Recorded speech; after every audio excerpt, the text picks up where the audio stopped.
Assalamualaikum warahmatullahi wabarakatuh. Salam sejahtera buat kita semua. Pada kesempatan ini saya akan mempresentasikan mata kuliah Asas-Asas Manajemen semester 1 Prodi Ilmu Pemerintahan kelas karyawan tahun ajaran 2021-2022. Perkenalkan, nama saya M. Effendi, nomor induk mahasiswa saya 21102070, dan juga dengan dosen pengampu Ibu Riau Sujarwani, SOS MM. Baiklah, untuk tidak memperpanjang waktu, saya akan memulai saja presentasi dengan pokok bahasan asas-asas manajemen.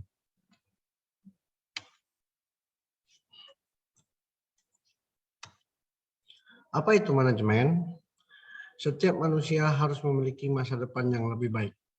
Untuk menciptakan masa depan yang lebih baik dan indah adalah masa depan yang dibangun oleh cara hidup yang tersusun dengan baik dan teratur.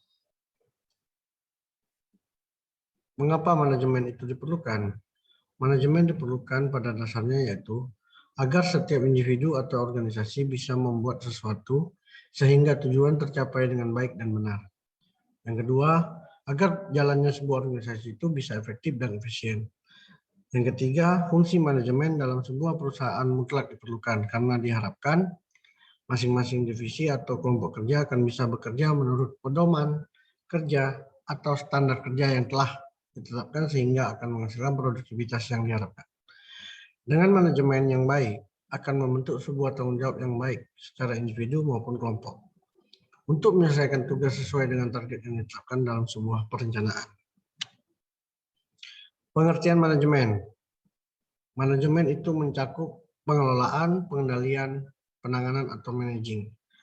Perlakuan secara terampil berhubungan dengan pengelolaan suatu perusahaan, rumah tangga, atau sesuatu bentuk kerjasama dalam mencapai suatu tujuan tertentu.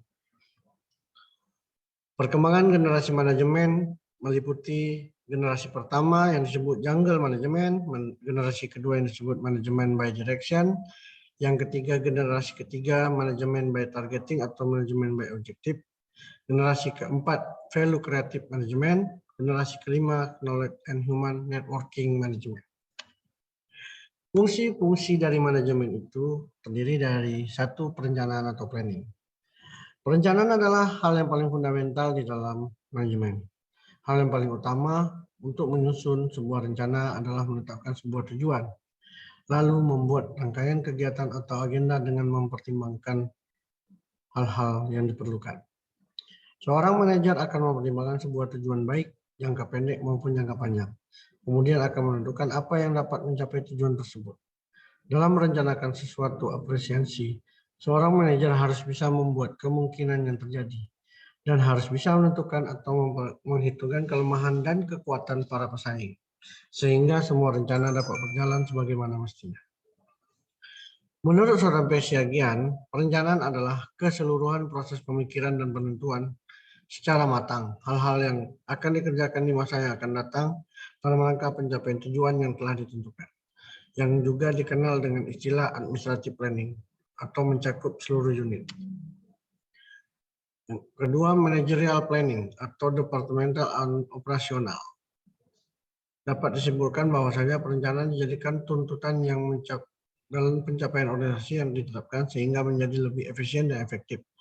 Karena di dalam perencanaan tersebut membentuk suatu keputusan apa yang akan datang dan apa yang akan dilakukan, kapan dan siapa yang melakukannya. Beberapa keuntungan atau fungsi diadakannya perencanaan antara lain satu, interpretasi atau dapat menjelaskan, menguraikan, dan menjabarkan kebijakan umum dari bentuk kerjasama. Forecasting dapat memperhitungkan keadaan dan situasi di masa yang akan datang. Koordinasi sebagai alat koordinasi seluruh kegiatan manajemen. Ekonomis mengandung prinsip ekonomis atau hemat agar kegiatan manajemen lebih efisien. Selanjutnya pedoman. Pedoman di sini yaitu patokan atau pegangan pelaksanaan perencanaan yang dimaksud. Preventive control atau alat pengontrol dan penilaian agar terhindar dari penyelewengan dan pemborosan baik waktu, tenaga, biaya maupun fasilitas. Kepastian yaitu hal-hal yang akan dikerjakan kemudian secara pasti dan tidak untuk dicoba-coba. Selanjutnya, organizing atau pengorganisasian.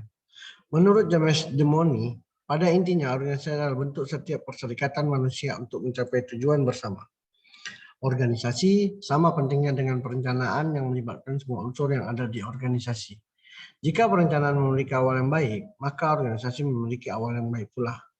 Dan jika terjadi sebaliknya, perencanaan yang memiliki awal yang tidak baik, maka organisasi memiliki awal yang tidak baik juga. Jika perencanaan sudah disusun, maka organisasi menentukan apakah semua anggota dalam organisasi sudah siap untuk menjalankannya atau belum. Manajer harus memastikan bahwa setiap orang mendapatkan perannya masing-masing dan harus mengerti betapa pentingnya pencapaian tersebut. Di dalam organisasi terdapat dua jenis, yaitu organisasi publik dan organisasi bisnis. Contoh organisasi publik yaitu Kantor Pelayanan Pajak Pratama Kota Tanjung Pinang. Kenapa disebut organisasi publik? Karena kantor pajak memberikan pelayanan kepada masyarakat, memberikan perlakuan yang sama kepada semua masyarakat, harus bersifat netral dan tidak memihak kekuatan politik. Cara kerjanya lamban karena lebih menekankan pada pendekatan legalitas. Lingkungan kerja lebih kompleks dikarenakan kantor pajak lebih kepada pelayanan kepada masyarakat. Contoh yang kedua untuk organisasi bisnis yaitu PT Bank Sentral Asia. Kenapa BCA disebut sebagai organisasi bisnis? Karena Bank BCA dalam menjalankan usahanya lebih berorientasi pada profit dan cara mengambil keputusan lebih pragmatis dan lebih cepat dalam memberikan pelayanan pada masyarakat, serta lebih sederhana dalam menjalankan usahanya dengan menggerakkan ekonomi masyarakat dengan memberikan diskon atau promo-promo yang dapat menarik masyarakat untuk menabung. Kepemimpinan di dalam organisasi terdiri dari 6 hal. Yang pertama, komunikasi. Seorang pemimpin harus memiliki keterampilan komunikasi yang sangat efektif.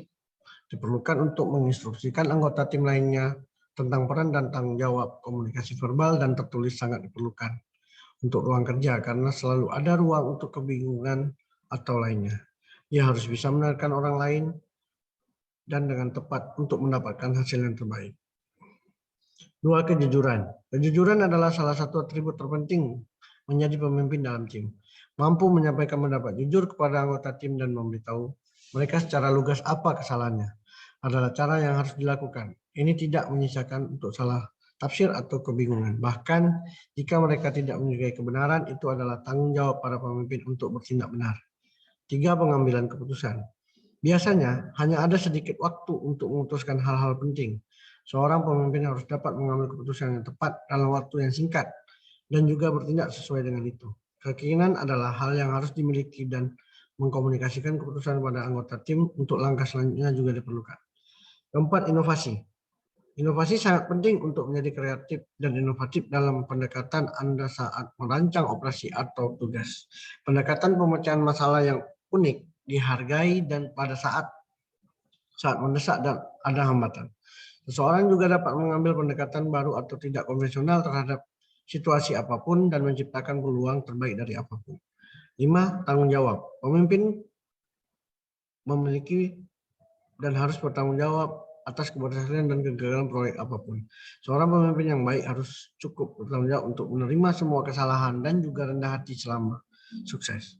Menghargai kegagalan dan kesuksesan sebagai tim adalah kunci untuk menangani situasi apapun. Ini juga memungkinkan lebih banyak ruang untuk perbaikan. Yang keenam, motivasi dan hubungan.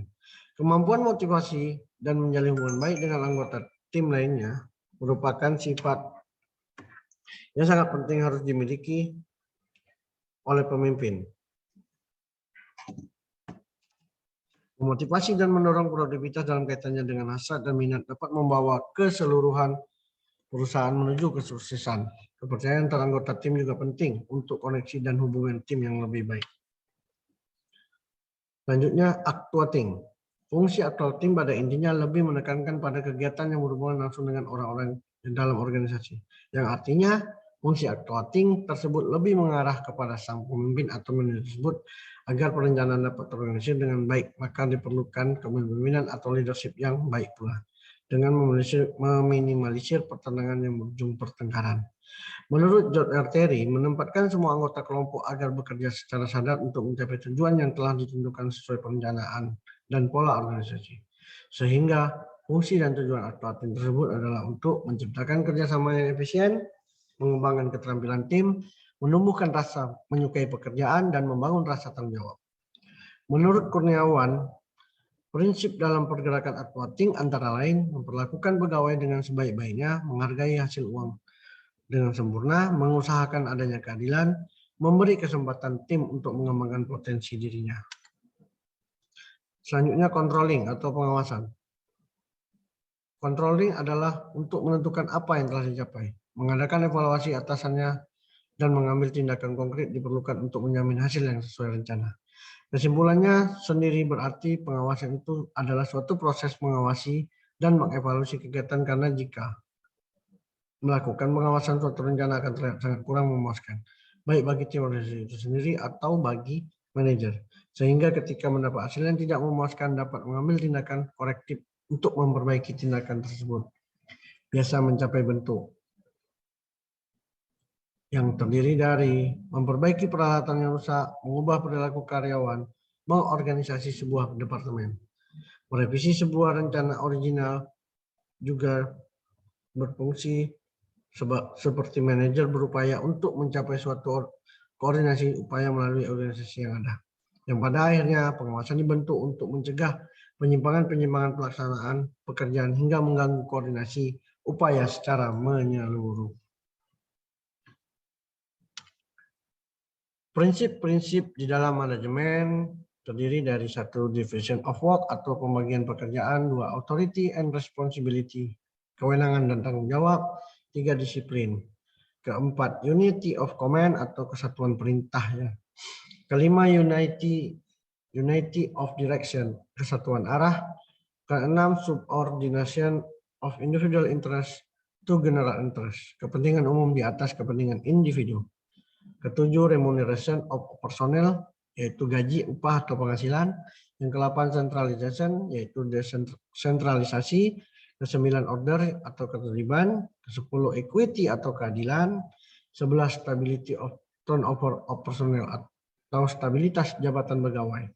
12. Kepastian kestabilan dalam bekerja. 13. Inisiatif atau prakarsa. Yang 14. Spirit the corps atau kesetiakawanan. Unsur-unsur di dalam manajemen terdiri dari man, yaitu manusia, money, yaitu uang, machine, yaitu alat-alat, metode atau cara-cara kerja, material, bahan-bahan atau perlengkapan, yang terakhir market atau pasar. Teori manajemen juga dijelaskan di dalam Scientific Management atau dalam buku teori insentif 1903, teori hubungan manusia atau Human Relation tahun 1930, Behavior Science teori perilaku 1950. Prinsip atau azas perencanaan yang terdiri dari 1. Kontributir, membantu tercapainya tujuan manajemen. 2. Primary activity, kegiatan pertama dari seluruh kegiatan manajemen. 3. Pervasivitas, mencakup seluruh kegiatan manajemen menyeluruh dalam setiap level. 4. Alternatif, adanya alternatif atau pilihan, baik itu bahan, waktu, tenaga, biaya, dan sebagainya. Yang kelima, efisiensi, nilai efisiensi atau penghematan dan kerapian.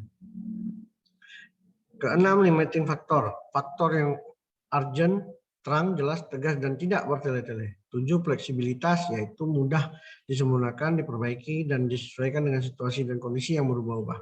8. Strategis, punya siasat atau strategi yang dapat diterima atasan, masyarakat, maupun anggota untuk dilaksanakan. Macam-macam perencanaan. 1. Penggunaan, yang di dalamnya terdapat single use plan atau sekali pakai. 2. Repeat plan atau standing plan yang berulang atau tetap. Yang kedua, proses. Di dalam proses terdiri dari policy planning, program planning, operational planning. Yang ketiga, jangka waktu, yang terdiri dari 3 tahap. Long range planning, yaitu jangka pendek antara 5-25 tahun. Intermediate planning 1-5 tahun. Short range planning kurang lebih di bawah 1 tahun. 4 wilayah atau tempat pelaksanaan yang terdiri dari rural planning, city planning, regional planning, dan national planning. 5 materi atau objek terdiri dari personal planning, financial planning, industrial planning, educational planning, socio-economic planning. Yang keenam, segi umum dan khusus terdiri dari general plan, rencana umum, special plan, rencana khusus, overall planning, perencanaan pola kerja umum, network planning, perencanaan jaringan kerja. Sumber-sumber perencanaan itu berasal dari 1, kebijakan pucuk pimpinan, 2, dari hasil pengawasan, ketiga, kebutuhan masa depan, keempat, penemuan-penemuan baru, 5, prakarsa dari dalam, yang keenam, prakarsa dari luar. Pembuat perencanaan bisa berasal dari 1, perorangan atau tenaga staf, 2, unit staf atau bagian perencanaan, ketiga, panitia atau badan perencanaan, yang keempat, kontraktor atau konsultan yang ditunjuk untuk membuat suatu perencanaan. Tindakan atau langkah-langkah pokok perencanaan. 1, menentukan masalah, tugas, tujuan, dan kebutuhan secara jelas. 2, mencari informasi secara lengkap yang berhubungan dengan berbagai kegiatan. Ketiga, mengobservasi, meneliti, menganalisis, dan mengklasifikasi informasi yang sudah terkumpul. 4, melaksanakan metode perencanaan yang telah dibuat dengan menetapkan pelaksanaan rencana atau memilih rencana yang diajukan atau memantapkan perencanaan dan mempertimbangkan hambatan-hambatan dengan berbagai kegiatan. 5, menetapkan planning alternatif. 6, memilih dan memeriksa rencana yang diajukan.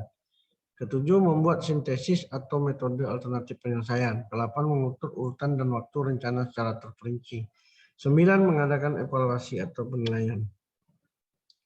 Di dalam perencanaan yang baik itu terdapat beberapa hal. 1, mengetahui sifat atau ciri atau prinsip rencana yang baik. 2, memandang proses perencanaan sebagai suatu rangkaian pertanyaan yang harus dijawab. 3, memandang proses perencanaan sebagai suatu masalah yang harus dipecahkan dengan mempergunakan teknik-teknik ilmiah atau scientific technique of problem solving. Sekian penjelasan dari saya terkait mata kuliah Azas Manajemen. Saya ucapkan terima kasih. Semoga ini bisa bermanfaat bagi kita semua, terutama mahasiswa-mahasiswa yang mengambil mata kuliah Azas Manajemen pada semester 1. Demikianlah dan saya akhiri. Wassalamualaikum warahmatullahi wabarakatuh.